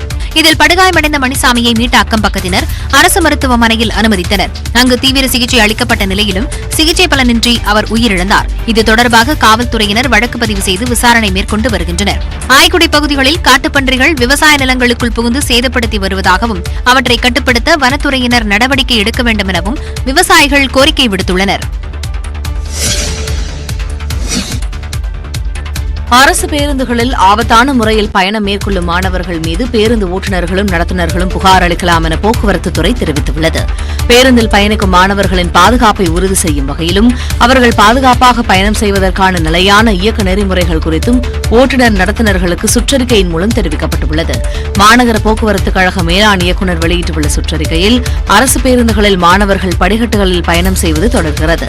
மாணவர்கள் இவ்வாறு உயிருக்கு பாதுகாப்பற்ற முறையில் பயணிக்க முற்பட்டால் பேருந்து சாலையோரம் நிறுத்தி முறையற்ற பயணத்தை தவிர்க்க மாணவர்களை அறிவுறுத்த வேண்டும் எனவும் ஓட்டுநர்கள் நடத்துனர்களின் அறிவுரையை மாணவர்கள் கேட்காமல் செயல்பட்டால் காவல் நிலையம் அல்லது மாநகர போக்குவரத்து கழகத்திற்கு தகவலை தெரிவித்து அவர்கள் புகார் அளிக்கலாம் எனவும் குறிப்பிடப்பட்டுள்ளது. பேருந்துகளில் பள்ளி கல்லூரி மாணவர்களின் பாதுகாப்பான பயணத்தை உறுதி செய்வது ஓட்டுநர் நடத்துனர்களின் பொறுப்பு என அறிக்கையில் தெரிவிக்கப்பட்டுள்ளது. சென்னை அருகே முட்டுக்காடு கடற்கரையில் குப்பை கழிவுகள் கரை ஒதுங்கியது தொடர்பாக நியூஸ் 18 தமிழ்நாடு செய்தி வெளியிட்ட நிலையில் கழிவுகளை அகற்றும் பணி நடைபெற்று வருகிறது. முட்டுக்காடு கடற்கரையில் திடீரென குவியலாக பிளாஸ்டிக், துணி மற்றும் மருத்துவ கழிவுகள் கரை ஒதுங்கின. கடற்கரை குப்பைகள் தேங்கி குப்பை கிடங்கு போல தோற்றமளித்த காட்சிகளை நியூஸ் 18 தமிழ்நாடு தொலைக்காட்சி பதிவு செய்திருந்தது. இந்த நிலையில் அதன் எதிரொலியாக கடற்கரையில் தேங்கிய குப்பைகளை முட்டுக்காடு ஊராட்சி நிர்வாகம் சார்பில் தூய்மை பணியாளர்கள் அகற்றி வருகின்றனர். இதனிடையே குப்பைகள் கரை ஒதுங்கும் சம்பவங்கள் அடிக்கடி நடைபெறுவதாக அப்பகுதி மக்கள் வேதனை தெரிவித்துள்ளனர். அடிக்கடி இதே நிலைமை தான் எங்களுக்கு, எப்போ வந்தாலும் எங்களுக்கு இதே நிலைமை தான். கடல் அரிப்பு வந்தாலே எங்களுக்கு இதே நிலைமையாக தான் இருக்கிறது. கடலுக்கு போறதுக்கு எங்களுக்கான வாழ்வாதாரமே கடல் தொழில் தான். கடலுக்கு போறதுக்கான நிலைமை ரொம்ப மோசமாக இருக்கிறது எங்களுக்கு. இந்த பிரச்சனைக்கு நிரந்தர தீர்வு காண வேண்டும் எனவும் பொதுமக்கள் கோரிக்கை வைத்துள்ளனர்.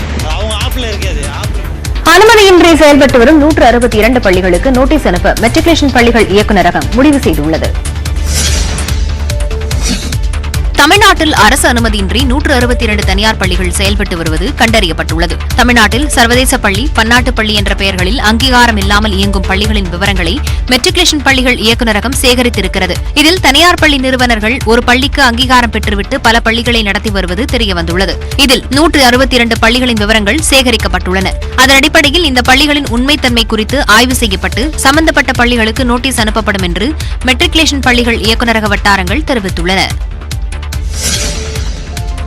கீழடி அருங்காட்சியக பணிகள் இறுதிக்கட்டத்தை எட்டியுள்ள நிலையில் முதலமைச்சர் மு.க. ஸ்டாலின் விரைவில் தொடங்கி வைக்கிறார். சிவகங்கை மாவட்டம் கீழடி அகழாய்வில் கிடைக்கப்பட்ட பொருட்களை பாதுகாக்கும் வகையில் அங்கேயே சுமார் 11 கோடி ரூபாய் மதிப்பில் 2 ஏக்கரில் அருங்காட்சியகம் அமைக்கப்பட்டு வருகிறது. பணிகள் இறுதிக்கட்டத்தை நெருங்கிவிட்ட நிலையில் வண்ணம் பூசும் பணிகள் விறுவிறுப்பாக நடைபெற்று வருகின்றன. தொல்பொருட்கள் வைப்பதற்கான மர அலமாரி செய்யும் பணியில் பணியாளர்கள் மற்றும் தொல்லியல் துறையினர் ஈடுபட்டு வருகின்றனர்.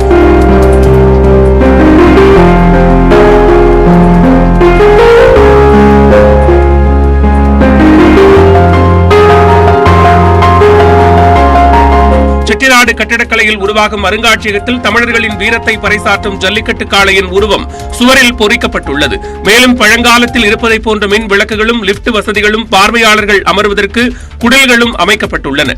முத்தாய்ப்பாக அருங்காட்சியகத்தில் சுமார் 50 பேர் அமரும் வகையில் சிறிய திரையரங்கும் அமைக்கப்பட்டுள்ளது. அதில் கீழடியில் கண்டெடுக்கப்பட்ட பொருட்கள் 15 நிமிடங்கள் ஓடும் வகையில் காட்சிகள் திரையிடப்படும் என்று தெரிவிக்கப்பட்டுள்ளது. ஐஐடி உள்ளிட்ட கல்வி நிறுவனங்களில் சேர்வதற்கான JEE முதன்மை தேர்வில் முதலிடம் பிடித்தது மகிழ்ச்சி அளிப்பதாக சென்னையைச் சேர்ந்த மாணவர் விஸ்வஜித் தெரிவித்துள்ளார். IIT, NIT, IIIT போன்ற மத்திய அரசின் தொழில்நுட்ப கல்வி நிறுவனங்களில் சேர்வதற்கு JEE தேர்வுகள் நடத்தப்படுகின்றன. அந்த வகையில் கடந்த மாதம் 24ஆம் தேதி முதல் JEE முதன்மை தேர்வு நடைபெற்றது. அதற்கான தேர்வு முடிவுகளை தேசிய தேர்வு முகமை வெளியிட்டது.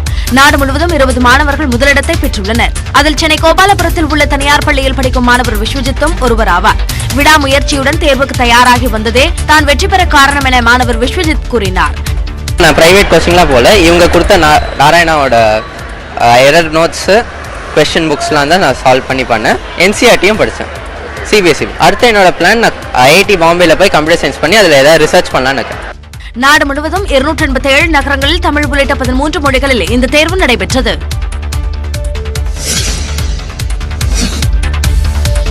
கரூரிலிருந்து வைரமடையில் வரையிலான 2 வழிச்சாலை 4 வழிச்சாலையாக அகலப்படுத்த மத்திய அமைச்சர் நிதின் கட்கரி ஒப்புதல் அளித்துள்ளார். கரூர் மாவட்டத்தில் பேருந்து மற்றும் கனரக வாகன கட்டுமான தொழிற்சாலைகள், ஜவுளி தொழிற்சாலைகள், கல்குவாரி போன்றவை அமைந்துள்ளன. இதற்கான மூலப்பொருட்களை தொழிற்சாலைகளுக்கு கொண்டு செல்வதற்கும் உற்பத்தி பொருட்களை சந்தைகளுக்கு எடுத்து செல்வதற்கும் இந்த சாலை முக்கியமாக பயன்படுத்தப்படுகிறது. மேலும் திருச்சி, தஞ்சை, நாகை உள்ளிட்ட நகரங்களை இணைக்கக்கூடிய சாலையாகவும் அமைந்துள்ளது. இதனால் இந்த சாலையில் எப்போதும் போக்குவரத்து நிறைந்து காணப்படும். இந்த சாலைகளை விரிவுபடுத்த 137 கோடி ரூபாய் ஒதுக்கீடு செய்யப்பட்டு அதற்கான ஒப்புதல் மத்திய அரசிடம் கோரப்பட்டது. இந்நிலையில் 4 வழிச்சாலையாக அகலப்படுத்த மத்திய அரசிடம் நிர்வாக ஒப்புதல் மற்றும் தொழில்நுட்ப அங்கீகாரம் பெறப்பட்டுள்ளது. சாலை விரிவாக்கத்திற்கு பிறகு போக்குவரத்து நெரிசல் குறையும் என்றும் எதிர்பார்க்கப்படுகிறது. உத்தரப்பிரதேசத்தில் வீடு கட்டும் திட்டத்தின் கீழ் நிதியை பெற்றதும் கணவரை கைவிட்டு சென்ற 4 பெண்களை காவலர்கள் தேடி வருகின்றனர். உத்தரப்பிரதேச மாநிலத்தில் பிரதம மந்திரியின் வீடு கட்டும் திட்டத்தின் கீழ் வங்கிக் கணக்கில் செலுத்தப்பட்ட தலா 50,000 ரூபாய் பணத்துடன் 4 பெண்கள் தலைமறைவான சம்பவம் அதிர்ச்சியை ஏற்படுத்தியுள்ளது. பரன்பகி மாவட்டத்தில் பல்காரா, பன்கி, சைத்தம்பூர், சித்தாகூர் ஆகிய கிராமங்களில் பிரதம மந்திரியின் வீடு கட்டும் திட்டத்தின் கீழ் நிதி ஒதுக்கீடு செய்யப்பட்டது. திட்டத்தில் விண்ணப்பித்தவர்களுக்கு முதற்கட்ட தவணை தொகையான 50,000 ரூபாய் குடும்ப தலைவிகளின் வங்கிக் கணக்கில் செலுத்தப்பட்டது. திடீர் ஆய்வின் போது 4 வீடுகளில் மட்டுமே பணிகள் தொடங்கப்படவில்லை என்பதை அறிந்த அதிகாரிகள் இதுகுறித்து சம்பந்தப்பட்ட வீடுகளுக்கு நோட்டீஸ் அனுப்பினர். அந்த நோட்டீஸை பெற்ற குடும்ப தலைவிகளின் கணவர்கள் சம்பந்தப்பட்ட அரசு அலுவலகத்திற்கு நேரில் சென்று தங்கள் மனைவிகளை காணவில்லை என்றும் 2வது தவணை தொகையை அனுப்ப வேண்டாம் என்றும் கூறி அதிர்ச்சி அளித்தனர். மேலும் 4 மனைவிகளும் தங்கள் காதலர்களுடன் ஓடிவிட்டதாக குற்றம் சாட்டிய நிலையில் போலீசார் விசாரணையை தொடங்கியுள்ளனர். பெண்கள் 4 பேரின் வங்கிக் கணக்கில் செலுத்தப்பட்ட தலா 50,000 ரூபாயை எவ்வாறு மீட்பது என்பது குறித்து அதிகாரிகள் குழப்பமடைந்துள்ளனர். அடுத்த நிதியாண்டில் நாட்டின் பொருளாதார வளர்ச்சி 6.4% இருக்கும் என்று ரிசர்வ் வங்கி கணித்திருக்கிறது. மும்பையில் செய்தியாளர்களிடம் பேசிய ரிசர்வ் வங்கி ஆளுநர் சக்திகாந்த தாஸ் முதல் காலாண்டில் 7.8%, 2வது காலாண்டில் 6.2%, 3வது காலாண்டில் 6%, பொருளாதார வளர்ச்சி இருக்கும் என்று தெரிவித்தார். அரசின் மூலதன செலவு மற்றும் கட்டமைப்பு துறைக்கான கூடுதல் ஒதுக்கீட்டின் மூலம் முதலீடுகள் அதிகரிக்கும் என்று அவர் நம்பிக்கை தெரிவித்தார். உற்பத்தி, சேவைகள் மற்றும் கட்டமைப்பு துறையில் வாய்ப்புகள் அதிகமாக உள்ளதாக அவர் கூறினார். கடந்த அக்டோபர் மாதத்தில் 6.7% இருந்த பணவீக்கம் கடந்த டிசம்பர் மாதத்தில் 5.72% குறைந்துள்ளதை குறிப்பிட்டுள்ள சக்திகாந்த தாஸ் அடுத்த நிதியாண்டின் கடைசி காலாண்டில் 5.6% பணவீக்கம் இருக்கும் என்றும் தெரிவித்தார்.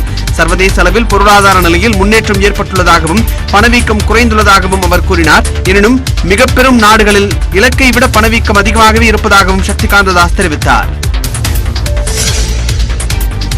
டிஜிட்டல் கரன்சிக்கு இந்தியாவில் தற்போது 8 வங்கிகள் மூலம் பரிவர்த்தனை நடைபெற்று வருவதாகவும் மேலும் 5 வங்கிகள் இணைய இருப்பதாகவும் ரிசர்வ் வங்கி தெரிவித்துள்ளது. இந்தியாவில் டிஜிட்டல் கரன்சி கடந்த ஆண்டு செப்டம்பர் 1ஆம் தேதியன்று டெல்லி, மும்பை, பெங்களூரு, புவனேஸ்வர் மற்றும் சத்தீஸ்கர் ஆகிய 5 நகரங்களில் அறிமுகம் செய்யப்பட்டது. இந்நிலையில் மும்பையில் செய்தியாளர்களை சந்தித்த ரிசர்வ் வங்கி துணை ஆளுநர் ரவிசங்கர் டிஜிட்டல் கரன்சி திட்டத்தில் ஏற்கனவே இணைந்த 8 வங்கிகள் மூலம் 50,000 பயனாளர்களும் 5,000 வணிகர்களும் பரிவர்த்தனை செய்து வருவதாக குறிப்பிட்டார்.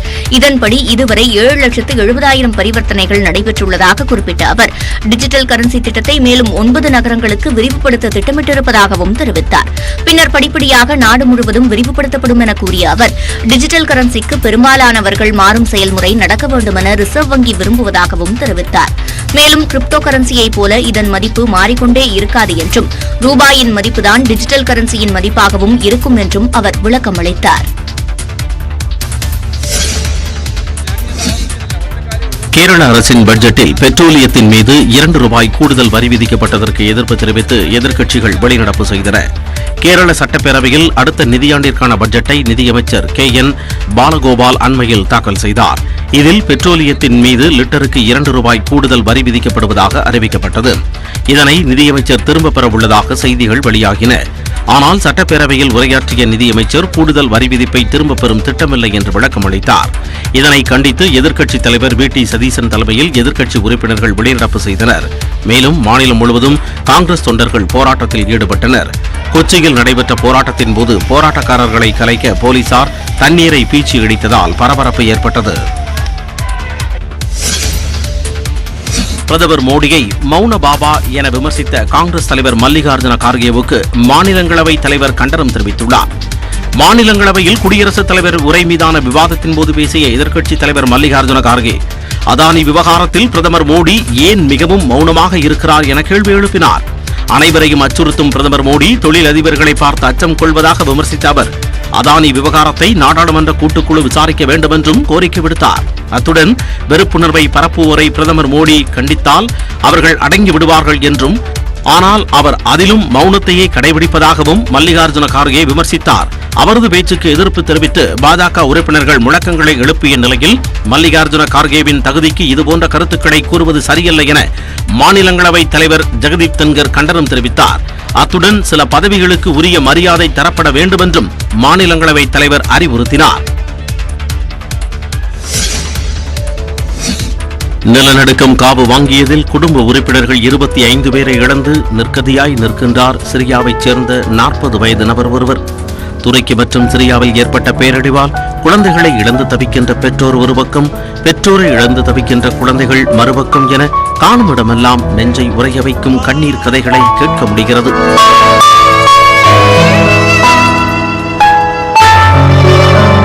சிரியாவைச் சேர்ந்த அகமது இத்ரீஸ் என்பவர் தனது குடும்ப உறுப்பினர்கள் 25 பேரை இழந்துள்ளார்.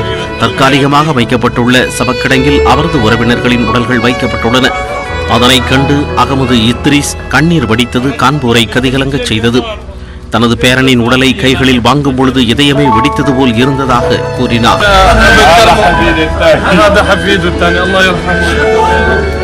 உள்நாட்டு போரினால் சராஹிப் என்ற இடத்தில் குடும்பத்துடன் இடம்பெயர்ந்த நிலையில் தற்பொழுது நிலநடுக்கத்தால் அனைவரையும் இழந்திருப்பதாக அகமது இத்ரீஸ் தெரிவித்துள்ளார்.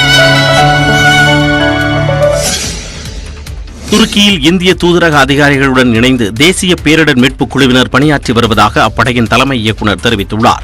நிலநடுக்கத்தால் பாதிக்கப்பட்டுள்ள துருக்கிக்கு தேசிய பேரிடர் மீட்புப் படையினர் 2 குழுக்களாக அனுப்பி வைக்கப்பட்டிருப்பதோடு கட்டட இடிபாடுகளில் சிக்கியுள்ளவர்களை கண்டறிவதற்காக ஜூலி, ரோமியோ, ஹனி, ராம்போ ஆகிய மோப்ப நாய்களும் கொண்டு செல்லப்பட்டுள்ளன. இந்நிலையில் வாரணாசியில் இருந்து 3வது குழுவும் துருக்கிக்கு சென்றுள்ளதாக தேசிய பேரிடர் மீட்புக் குழுவின் தலைமை இயக்குநர் அதுல் கார்வால் தெரிவித்துள்ளார். ஏற்கனவே சென்றுள்ள படைகளில் ஒன்று காசியானடப் மாகாணத்திலும் மற்றொரு குழுவினர் உர்ஃபா பகுதியிலும் மீட்பு நடவடிக்கையில் ஈடுபட்டு வருவதாக குறிப்பிட்ட அவர், நிலநடுக்கத்தால் இந்த 2 பகுதிகளில் மட்டும் 600க்கும் மேற்பட்ட பிரம்மாண்ட கட்டடங்கள் இடிந்து விழுந்துள்ளதாக தகவல் கிடைத்திருப்பதாக தெரிவித்தார். துருக்கியில் தற்பொழுது கடும் குளிர் காணப்படுவதால் தேசிய பேரிடர் மீட்புக் குழுவினருக்கு தேவையான ஆடைகள் வழங்கப்பட்டுள்ளதாகவும் அவர்களை அடிக்கடி தொடர்பு கொள்ள தேவையான சாட்டிலைட் செல்போன்களும் வழங்கப்பட்டிருப்பதாக அதுல் கார்வால் கூறியுள்ளார். மேலும் தேவைப்பட்டால் கூடுதல் மீட்புப் படையினர் அனுப்பி வைக்கப்படுவார்கள் என்றும் அவர் தெரிவித்தார். பெருவில் பறவை காய்ச்சலால் நாரைகள், பென்குயின்களை தொடர்ந்து கடல் சிங்கங்களும் உயிரிழந்து வருகின்றனர். பெருநாட்டில் பறவை காய்ச்சல் காரணமாக 585 கடல் சிங்கங்கள் உயிரிழந்த சம்பவம் பரபரப்பை ஏற்படுத்தியுள்ளது. தென் அமெரிக்க நாடான பெருவில் பாதுகாக்கப்பட்ட 8 கடலோர பகுதிகளில் 55,000 பறவைகள் உயிரிழந்திருப்பதை வன பாதுகாவலர்கள் கண்டறிந்தனர். இதில் 7 கடலோர பிராந்தியங்களில் உள்ள 585 கடல் சிங்கங்களும் அடங்கும் என்று அதிகாரிகள் தெரிவித்தனர். மேலும் நாரைகள், பெண்குவின்களும் உயிரிழந்தன. கடல் சிங்கங்களின் மாதிரிகளை ஆய்வு செய்ததில் பறவை காய்ச்சல் காரணமாக அவை உயிரிழந்திருப்பது தெரியவந்தது. எனவே கடற்கரைகளில் கடல் சிங்கங்கள் மற்றும் கடல் பறவைகளை நெருங்க வேண்டாம் என்று பொதுமக்களுக்கு தேசிய வனவிலங்கு சேவைகள் துறை அறிவுறுத்தியுள்ளது. இதற்கு முன்னதாக பறவை காய்ச்சல் காரணமாக கோழிப்பண்ணையில் 37,000 பறவைகளை அதிகாரிகள் கடந்த டிசம்பர் மாதத்தில் அழித்தது குறிப்பிடத்தக்கது. உலக டெஸ்ட் சாம்பியன்ஷிப் தொடரின் இறுதிப் போட்டி வரும் ஜூன் 7ஆம் தேதி தொடங்கும் என்று ஐசிசி அறிவித்துள்ளது. ரசிகர்கள் மத்தியில் டெஸ்ட் கிரிக்கெட் போட்டி மீதான ஆர்வத்தை ஏற்படுத்தும் வகையில் உலக டெஸ்ட் சாம்பியன்ஷிப் தொடர் 2019ஆம் ஆண்டு தொடங்கியது. 2021ஆம் ஆண்டு நடைபெற்ற இறுதிப் போட்டியில் நியூசிலாந்து வெற்றி பெற்று முதலாவது கோப்பையை கைப்பற்றியது. இந்நிலையில் 2வது டெஸ்ட் சாம்பியன்ஷிப் தொடர் 2021ஆம் ஆண்டு முதல் 2023ஆம் ஆண்டு வரை நடைபெறுகிறது. இந்த 2 ஆண்டுகளில் சர்வதேச டெஸ்ட் போட்டிகளில் அதிக புள்ளிகளை குவிக்கும் 2 அணிகள் இறுதிப் போட்டியில் விளையாட தகுதி பெறும். இந்நிலையில் வரும் ஜூன் 7ஆம் தேதி லண்டன் ஓவல் மைதானத்தில் இறுதிப் போட்டி தொடங்கும் என்று சர்வதேச கிரிக்கெட் கவுன்சில் அறிவித்துள்ளது. தற்போதைய நிலையில் புள்ளிகள் பட்டியலில் ஆஸ்திரேலியா 78 புள்ளிகளுடன் முதலிடத்தில் உள்ளது. 59 புள்ளிகளுடன் இந்தியா 2வது இடத்தில் உள்ளது. நியூசிலாந்து, தென்னாப்பிரிக்கா அணிகள் 3 மற்றும் 4வது இடங்களில் உள்ளன. இதில் மார்ச் இறுதியில் முதல் 2 இடங்களில் நீடிக்கும் அணிகள் இறுதிப் போட்டியில் விளையாட உள்ளன. இந்தியா ஆஸ்திரேலியா தொடர் வியாழக்கிழமை தொடங்குகிறது. இந்த கிரிக்கெட் தொடரை இந்தியா கைப்பற்றினால் சாம்பியன்ஷிப் தொடரின் இறுதிப் போட்டியில் தொடர்ந்து 2வது முறையாக விளையாடும் வாய்ப்பை இந்தியா பெறும்.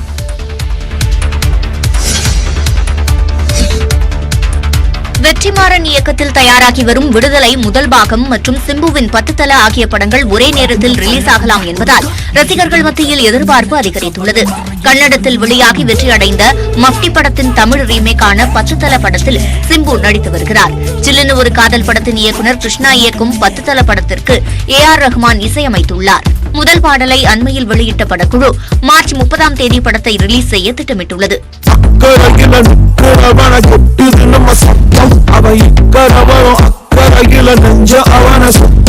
இந்நிலையில் வெற்றிமாறன் இயக்கத்தில் சூரி மற்றும் விஜய் சேதுபதி இணைந்து நடித்திருக்கும் விடுதலை படத்தின் முதல் பாகமும் அதே வாரம் ரிலீஸ் செய்யப்படலாம் என தகவல் வெளியாகியுள்ளது.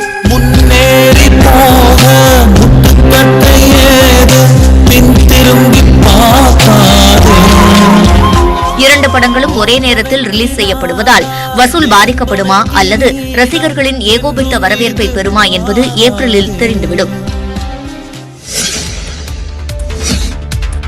அஜித் நடிக்கும் 62வது படத்திற்கு சந்தோஷ் நாராயணன் இசையமைக்க உள்ளதாக அறிவிக்கப்பட்டுள்ளது. துணிவு திரைப்படத்தை தொடர்ந்து விக்னேஷ் சிவன் இயக்கத்தில் அஜித் தனது 62வது படத்தில் நடிப்பதாக இருந்தது.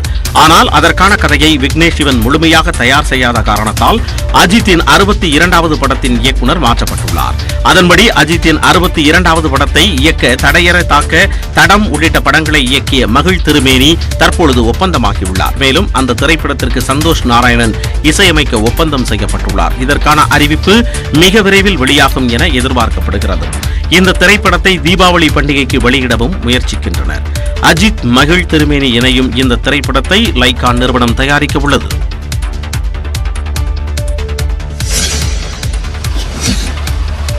காட்டுத்தீயை கட்டுப்படுத்தும் பணியில் ஈடுபடுத்தப்பட உள்ள தேசிய பேரிடர் மீட்புப் படை வீரர்களுக்கு கோவை மாவட்டம் மேட்டுப்பாளையம் வனப்பகுதியில் களப்பயிற்சி அளிக்கப்பட்டது. புயல், சுனாமி, நிலநடுக்கம் உள்ளிட்ட பாதிப்புகளின் போது பேரிடர் மீட்புப் படை வீரர்கள் களமிறங்கி உயிர்களை காப்பாற்றி வருகின்றனர். இந்த நிலையில் காட்டுத்தீ சூழல்களிலும் பேரிடர் மீட்புப் படையினரை களமிறக்க மத்திய அரசு முடிவு செய்து அதற்கான உத்தரவையும் பிறப்பித்தது. அதன்படி முதற்கட்டமாக காட்டுத்தீ பரவலை தடுக்கும் நோக்கில் மேட்டுப்பாளையம் வனப்பகுதியில் பேரிடர் மீட்புக் குழுவைச் சேர்ந்த 50 வீரர்களுக்கு தமிழக வனத்துறை அதிகாரி வித்யாசாகர் தலைமையில் பயிற்சி அளிக்கப்பட்டது. இந்த படைவீரர்கள் வந்து ஒரே இடத்துல இருக்க போறதில்ல. இந்த பட்டாலியன் வந்து அடுத்து வட இந்தியாவுக்கு போனாங்கன்னா வட இந்தியாவில் இருக்கிற காடுகள்ல எப்படி இருக்கும், தீ எப்படி நற்பண்ணும் அப்படிங்கறத பத்தி அவங்க தெரிஞ்சுக்கணும். நம்ம ஃபாரஸ்ட் டிபார்ட்மெண்ட் எப்படி அதை கண்ட்ரோல் பண்ணிட்டு இருக்காங்க இதனால் வரையும் அதை பத்தியும் நம்ம அவங்களுக்கு சொல்லிக் கொடுக்க போறோம். காட்டுத்தீயை கட்டுப்படுத்த வனத்திற்குள் செல்லும் போது எதிர்ப்படும் விலங்குகளிடம் இருந்து ஆபத்தின்றி விலகுவது எப்படி, செயற்கைக்கோள் உதவியுடன் இயங்கும் GPS கருவி உதவியுடன் வனத்தீ ஏற்பட்ட பகுதியை எப்படி கண்டறிவது என்பது பற்றியும் இந்த பயிற்சியின் போது விளக்கம் அளிக்கப்பட்டது.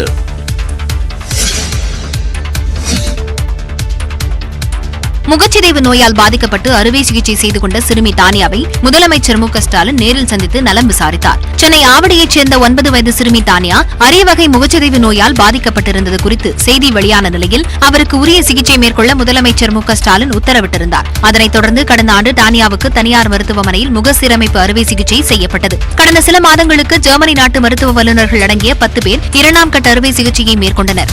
அவர் தற்போது குணமடைந்திருக்கும் நிலையில் ஆவடியில் உள்ள அவரது இல்லத்திற்கு முதலமைச்சர் மு க ஸ்டாலின் நேரில் சென்றார். தானியாவிடம் நலம் விசாரித்து நன்றாக படிக்க வேண்டும் என்றும் முதலமைச்சர் மு க ஸ்டாலின் அறிவுரை வழங்கினார். முதலமைச்சரை வீடு தேடி வந்து நலம் விசாரித்ததால் நிகழ்ந்து போன தானியாவின் பெற்றோர் முதலமைச்சருக்கு நன்றி தெரிவித்துள்ளனர். ரெப்போ வட்டி விகிதத்தை ரிசர்வ் வங்கி உயர்த்தியுள்ள நிலையில் வங்கி கடனாளர்களுக்கு 10 மாதத்தில் மாத தவணை எவ்வளவு அதிகரித்திருக்கிறது என்பதை இன்றைய நாணயம் பகுதியில் விளக்குகிறார் சிறப்பு செய்தியாளர் விஸ்வநாத். இந்த தொகுப்புடன் சூப்பர் 16 நிறைவு பெறுகிறது.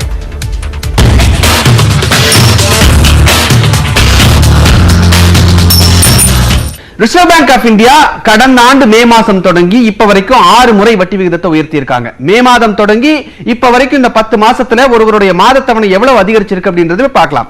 உதாரணமா ஒருவர் 25 லட்சம் ரூபாய் வீட்டுக்கடன் 20 ஆண்டுகள் கால தவணையில வாங்கியிருக்கார் அப்படின்னா 2022ஆம் ஆண்டு ஏப்ரல் மாதம் 6.7% அவருடைய ஹோம் லோனுக்கான இன்ட்ரெஸ்ட் வந்திருக்கும். அப்ப அவருடைய மந்த்லி இஎம்ஐ அப்படிங்கிறது 18,935 ரூபாய் அப்படின்னு இஎம்ஐ செலுத்தி இருப்பார். இந்த 10 மாசத்துல ரிசர்வ் பேங்க் ஆஃப் இந்தியா 2.5 2.5% வரைக்கும் வட்டி விகிதத்தை உயர்த்தியிருக்காங்க 2.5% அளவுக்கு. அதன்படி அவர் வாங்கிய கடனுக்கான வட்டி அப்படிங்கிறது 6.7%இருந்து 9.2% அதிகரிச்சிருக்கும். இதனால வரக்கூடிய மார்ச் 1ஆம் தேதியிலிருந்து அவர் 22,816 ரூபாய் மாத தவணையா செலுத்துவார். அதாவது கடந்த 10 மாசத்துல மாத தவணை ஒவ்வொரு மாதத்திற்கும் அப்படின்னு எடுத்துக்கிட்டோம் அப்படின்னா 3,881 ரூபாய் வரை அதிகரித்திருக்கிறது. இந்த நேரத்தில் நம்ம என்ன செய்யலாம் அப்படின்னா, நீங்க இஎம்ஐ ஒரு பக்கம் செலுத்திட்டு இருக்கீங்க, வேற ஒரு இடத்துல சேவிங்ஸும் பண்ணிட்டு இருக்கீங்க அப்படின்னா சேமிப்பை குறைத்துக் கொண்டு கடனை அடைக்க முயற்சி செய்யலாம். அந்த பணம் நேரடியாக உங்க பிரின்சிபல் அமௌண்ட்ல சேரும் அப்படிங்கிறது ஒரு ஆடட் அட்வான்டேஜ். அதே மாதிரி கூடுதலா சில மாத தவணைகளை சேர்த்து நீங்க செலுத்திட்டே வரீங்க அப்படின்னா இந்த சுமை பெரிய அளவுல குறையும்.